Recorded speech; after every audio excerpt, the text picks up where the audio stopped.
হযরতে আদম নবী মাটির তৈরি, এই জন্য বুঝলাম আমাদের আদি পিতা যেহেতু মাটি, আমরা তার সন্তান হিসাবে আমরাও, কথা বলেন না কেন? সরাসরি হয়তো আমরা মাটি না, কিন্তু মাটির উপাদান, মাটির নির্যান, মাটির সারাংশ দিয়ে আমরা তৈরি। এখান থেকে একটা ভুল নিরসন আমি করতে চাই। আমরা যদি মাটি তৈরি হয়ে থাকি আদম আলাইহিস সালামের সন্তান হিসাবে, আমাদের নবী মুহাম্মদুর রাসূলুল্লাহ কিন্তু আদমের সন্তান, কথা বলেন না কেন?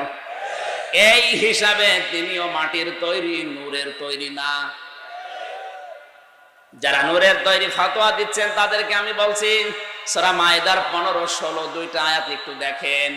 قد جاءكم من الله نور وكتاب مبين। অবশ্যই আমি আল্লাহর পক্ষ থেকে তোমাদের কাছে একটা নূর আর একটা আলো পাঠিয়েছি, স্পষ্ট কিতাব।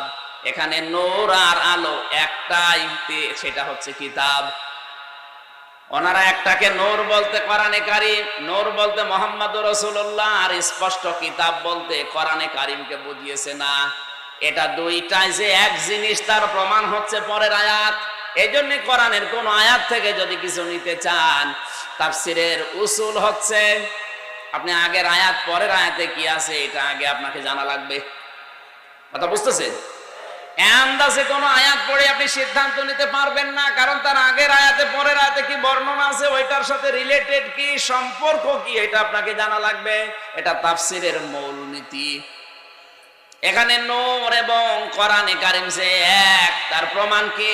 আল্লাহর পরের আয়াতে দিয়েছেন, ইয়াহদি বিহিল্লাহু মানিত্তাবা'a রিদওয়ানাহু সুবুলাস সালামি ওয়া ইউখরিজুহুম মিনাজ যুলুমাতি ইলান নূর।